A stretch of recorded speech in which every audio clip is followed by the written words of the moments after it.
మహాగణాధిపతయే నమః. ఓం గురుభ్యో నమః. ఓం శ్రీమాత్రే నమః. పరమేశ్వర స్వరూపమైనటువంటి జ్యోతిష, వాస్తు మరియు ఇతర అనేకమైనటువంటి శాస్త్రములను మనకు అందించినటువంటి మహర్షులకి నమస్కారం. హయగ్రీవ హయగ్రీవ హయగ్రీవేతి యోబధేత్ తస్య నిస్సరతే వాణి జిహ్నుకన్యా ప్రవాహవత్. అరుణాం కరుణాతరంగితాక్షీం ధృతపాశాంకుశపుష్పబాణచాపాం అనిమాదిభిరావృతాం మయూకైః అహమిత్యేవ విభావయే భవానీం. శ్రీమాత్రే నమః. ప్రేక్షకులందరికీ కూడా ఆ లలితాంబిక అమ్మవారి అనుగ్రహం పరిపూర్ణంగా కలగాలని మనస్ఫూర్తిగా కోరుకుంటూ, మనం ఈరోజు చాలామంది నన్ను అడిగినటువంటి ఒక ప్రశ్న ఏమిటి అంటే, ఏమంటే మేము లైఫ్లో ఫైనాన్షియల్గా బాగా చితికిపోయి ఉన్నాము, మరలా మేము రీస్టార్ట్ చేయాలి అనుకుంటే పర్టికులర్గా ఏదైనా ఒక్కొక్క లగ్నం బట్టి లేదా ఒక్కొక్క రాశిని బట్టి ఫలానా వాళ్ళ ద్వారా ధనం తీసుకొని స్టార్ట్ చేయడం కానీ, లేకపోతే ఫలానా రోజు స్టార్ట్ చేయడం కానీ, ఫలానా దేవత ఆరాధన చేసుకుంటూ స్టార్ట్ చేయడం కానీ, మళ్ళీ నా లైఫ్ని కనుక రీస్టార్ట్ చేయాలనుకుంటే ఎటువంటి రోజు అంటే ఏ రోజు ఎటువంటి వాటిల్లోకి ఎంటర్ అవ్వడం ఇట్లాంటివి ఏమైనా ఉంటుందా అని. బట్ నేను ఒకటి చెప్తాను, ఇది ఫలానా లగ్నం మీది మేషమో వృషభమో ఉంటుంది లగ్నం, అలా లగ్నం బట్టి ఉంటుంది, ఉండదని కాదు. కాకపోతే మీ పర్సనల్ చార్ట్లో మీ ధనాధిపతి ఎలా ఉన్నాడు, మీకున్న మహాదశ ఎలా ఉంటుంది అనేటువంటిది ఉంది. దీనికి కండిషన్స్ కూడా నేను లాస్ట్లో చెప్తాను.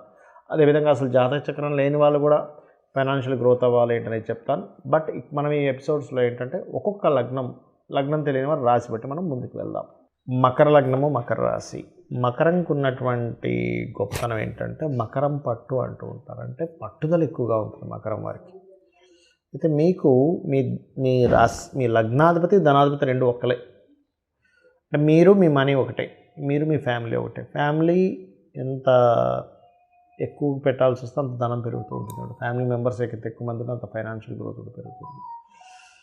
అయితే ఇక్కడ ఏంటంటే మీ ధనాధిపతి గనక, ఎవరికైనా ధనాధిపతి కనుక లగ్నంలో ఉన్నా సప్తమంలో ఉన్నా ప్లేస్ అంటే ఒకే ప్లేస్లో ఉండకుండా వేరే వేరే ప్లేసెస్కి వెళ్ళడం ద్వారా గ్రోత్ ఉంటుంది. అండ్ టీచింగ్స్ ద్వారా డబ్బులు వస్తాయి. ఇక్కడ అది బికాజ్ ఆఫ్ అక్కడ శని ఉన్న స్థితి అట్లా ఉంటుంది. అంటే శాటర్న్ ఏంటంటే ఈ మకరంలో ఉన్నప్పుడు లగ్నంలో ఉన్నాడు అనుకోండి, తులారాశిని చూస్తాడు, అండ్ సప్తమంలో ఉన్న దాన్ని చూస్తాడు, అండ్ థర్డ్ హౌస్లో ఉండే గురువుని చూస్తాడు. అంటే గుర్రాసుల్ని చూస్తుండడం వల్ల, అండ్ అలాగే సప్తమంలో ఉన్నప్పుడు గురు 9,000 చూస్తుండడం వల్ల ఎక్కువ టీచింగ్స్, బ్యాంకింగ్స్ ఇట్లాంటి వాటి ద్వారా డబ్బులు వస్తూ ఉంటాయి. అలాగే మీకు రెండవ స్థానంలోనే ఉన్నాడు అనుకోండి, ఇందాక మనం ధనుసు లగ్నాన్ని చెప్పినట్టుగా మకర లగ్నానికి మకరంలో రెండవ స్థానం అంటే కుంభంలో రెండవ స్థానంలోనే ఉన్నాడు.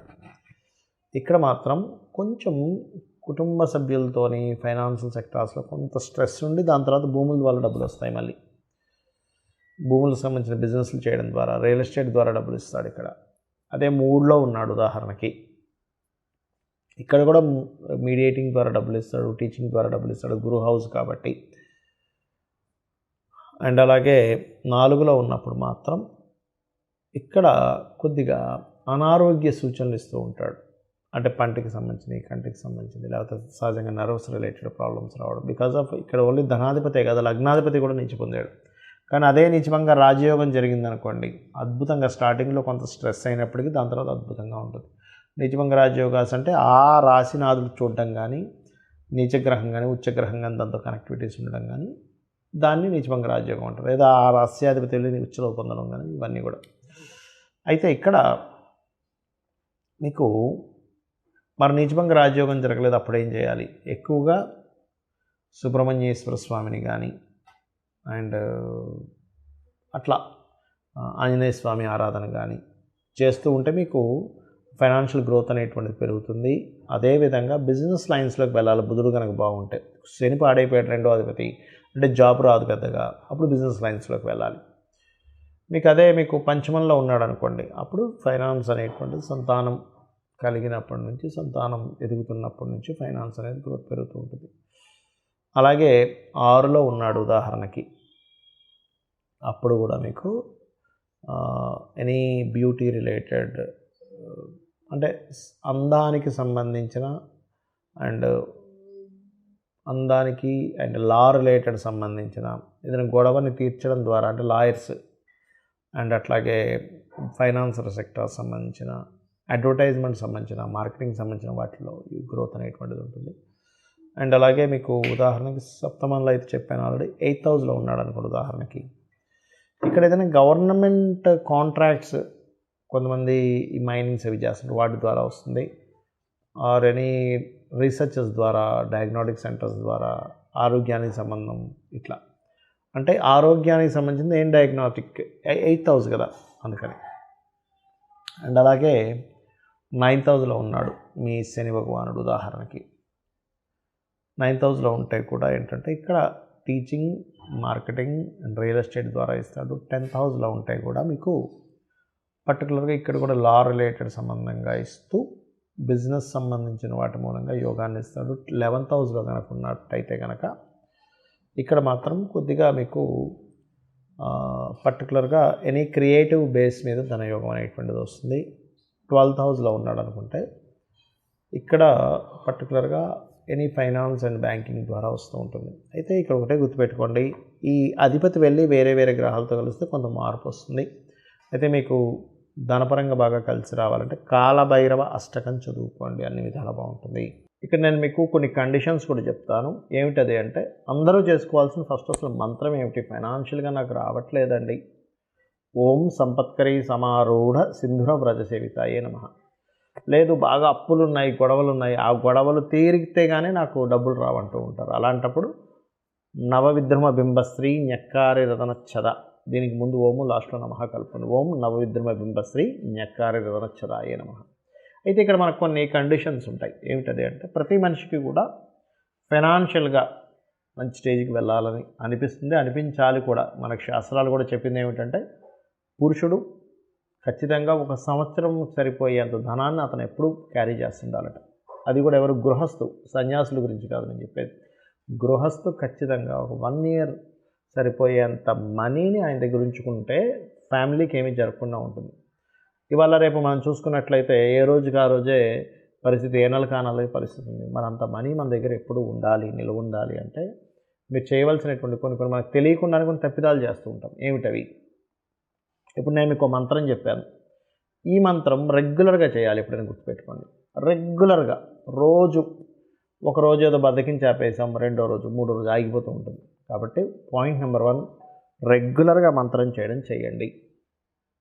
ఇంకోటి, ఇప్పుడు నేను చెప్పాను ధనాధిపతి ఈ ప్లేసెస్లో ఉంటే వీళ్ళ మూలంగా వీటి మూలంగా ధనం ఉంటుంది అని. ఆ ప్లేస్లో ఇంకొక ప్లానెట్ ఏదైనా ఉంది కంజంక్షన్లో, ఏ కేతువో శుక్రుడో కుజుడో సంథింగ్ ఇంకో ప్లానెట్ వచ్చింది, లేకపోతే 2-3 ప్లానెట్స్ వచ్చి ఉంటాయి.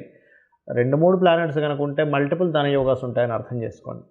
లేదా ఏదైనా ఒక పాపగ్రహం వచ్చింది మీకు ధనాధిపతితో కలిసాడంటే ఆ పాపగ్రహ సంబంధించినటువంటిది కూడా గ్రహారాధన చేయండి. ఉదాహరణకు కుజుడు వచ్చాడు మీ ధనాధిపతితో, కుజగ్రహం దగ్గర కూడా దీపారాధన చేయండి. రవి ఉన్నాడు, కంబస్ట్ చేసుకున్నాడు, రవిగ్రహం దగ్గర కూడా చేయండి. లేదా రవిచంద్రులు ఇద్దరూ కలిసి మీ ధనాధిపతితో ఉన్నాడు, అది అమావాస్య యోగం ఏర్పడింది కాబట్టి రవిచంద్ర గ్రహాలు రెండింటికి మీరు దీపారాధన చేయండి. అప్పుడు ఏమవుతుందంటే మీకు ఈ ప్రాబ్లం అనేటువంటిది, మీ ఫైనాన్షియల్ స్ట్రెస్ అనేటువంటిది తగ్గుతుంది. ఇక మరొక విషయం ఏంటంటే చాలామందికి గోవులు దగ్గరలో ఉన్నాయండి, గోవుకి ఏదైనా తినిపించవచ్చు అని అడుగుతున్నారు. ఫైనాన్షియల్ గ్రోత్ మీకు రావాలి, మీ గ్రహస్థితిలో మంచి మార్పు జరగాలంటే మీరు చేయవలసింది సింపుల్గా ఒకటే గుర్తుపెట్టుకోండి. శనివారాలు పిడికెడు బెల్లం, సింపుల్ పిడికెడు బెల్లం తీసుకెళ్ళి దేశీవాలి గోవుకి ప్రశాంతంగా అంత హ్యాపీగా పెట్టండి చాలు. ఆ జీవి కనుక ఆనందిస్తే ప్రకృతి ఆటోమేటిక్గా మీకు పాజిటివ్ రిజల్ట్స్ ఇస్తుంది. శుక్రవారాలు 3 చపాతీలు తీసుకోండి, దాని నూనెతో కాల్చకుండా చక్కగా నార్మల్గా కాల్చి దాని మీద చక్కగా తేనె పూసి చిన్న ముక్కలుగా చేసి చిన్నపిల్లలకి ఎలా తినిపిస్తాం అట్లా గోవుకు తినిపించండి. 3 సంఖ్యకి గురువు కారకుడు, తేనెకి శుక్రుడు కారకుడు, గురు శుక్రుల సంబంధం ఈ ఫైనాన్షియల్ గ్రోత్. అలాగే ఇక్కడ మరొక విషయం ఏంటంటే మీరు తెలియకుండానే కొన్ని మిస్టేక్స్ చేస్తాం, చెయ్యకూడని పనులు చేస్తూ ఉంటాం. మనం ఎన్నో పూజలు చేస్తుంటాం, ఓ పక్క చేయకూడని పనులు చేస్తుంటాం. ఏమిటవి? అందుకే ఫైనాన్షియల్ క్రంచ్ కూడా ఏర్పడుతూ ఉంటుంది. గుర్తుపెట్టుకోండి. 1, సండేస్ నాన్ వెజిటేరియన్, డ్రింకు, స్త్రీని కలవడము, తలకు నూనె పెట్టుకోవడం చేయకండి. Sunday is most important. 2వది ఒక పూజ చేస్తాము, ఒక మంత్రం చేస్తాం, మాటి మాటికి మళ్ళీ ఇది పని చేస్తుందో లేదో, ఇది చేశాను కానీ ఏమవుతుందో, నెగటివ్ థింకింగ్ స్టార్ట్. అలాగే ధనం అనేటువంటిది ఒక నోట్ల కట్టల రూపంలో అసలు చూడకండి దయచేసి. ధనం దేన్ని ఆశ్రయించి ఉంటుంది? ఒక స్కిల్ని ఆశ్రయించి ఉంటుంది. డబ్బులు ఎప్పుడు కూడా ఒక స్కిల్ని ఆశ్రయించి ఉంటుంది. మీకు డబ్బులు ఎక్కువ కావాలి అంటే ఎక్కువ స్కిల్స్ నేర్చుకోవాలి. ఇది మెయిన్ పాయింట్.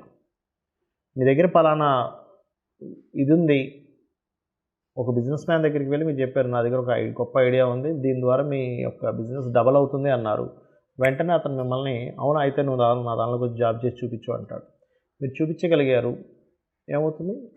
మీ యొక్క వాల్యూస్ పెరుగుతాయి. అంటే ఏమిటి? డబ్బు సంపాదించాలంటే ఎవరైనా కానీ స్కిల్స్ పెంచుకుంటుండాలి. దీని బీజం అది. ఇంకోటి ఏంటంటే డబ్బుని చాలామంది ఏం చేస్తారు, ఒక రేంజ్లోకి వెళ్ళంగానే చప్పబడిపోతారు. అది చాలా పెద్ద మిస్టేక్.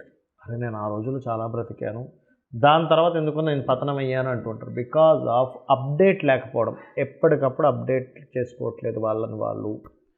ఎప్పుడైతే మనం అప్డేట్ చేసుకోవడం ఆగిపోతామో ప్రకృతి, ఈ వరల్డ్ అనేది ఆగదు, వెళ్ళిపోతూనే ఉంటుంది. మనం అక్కడ ఆగిపోయాం, ప్రపంచం ముందుకు వెళ్ళిపోయింది. ఇది గుర్తుపెట్టుకోండి. నేను చెప్పిన పరిహారాలు చేసుకోండి, 100% మీరు లైఫ్లో సక్సెస్ అయి తీరుతారు. ఇంకా ఎక్కువ సమస్యలు ఉన్నాయండి, అసలు మైండ్ పని చేయట్లేదు అంటుంటారు చాలామంది. అసలు ఏం చేయాలో అర్థం కావట్లేదు, షివరింగ్గా ఉంది, బోల్డ్ క్రెడిట్ కార్డ్స్ అయిపోయాయి, చాలా ఇబ్బందిగా ఉంది. ఉదయం సాయంత్రం 2 సార్లు లలితా సహస్రనామాలు యూట్యూబ్లో పెట్టుకొని చక్కగా జస్ట్ ధ్యానంలో కూర్చొని ఇక్కడ ఆ కాన్సన్ట్రేషన్ ఇక్కడ చేస్తూ అలా కూర్చోండి. మీ మైండ్ ఫస్ట్ సెట్ అవుతుంది. ఎందుకంటే నేను చాలామందిని చూస్తుంటాను, బోల్డ్ అని అప్పులు, క్రెడిట్ కార్డులు వాడేసి, అది వాడేసి, ఇది వాడేసి, అవి ఎలా కట్టాలో అర్థం కాక వాళ్ళ ఫోన్ నుంచి తప్పించుకొని ఇలాంటివన్నీ పడుతున్నారు. అప్పులు మీకు పూర్తిగా పోవాలంటే ఓం అపర్ణాయై నమః ఈ మంత్రం చేయండి. ఖచ్చితంగా మీరు ఆ యొక్క అమ్మవారి అనుగ్రహంతో మరలా పూర్వ వైభవాన్ని మీరు పొందుతారు.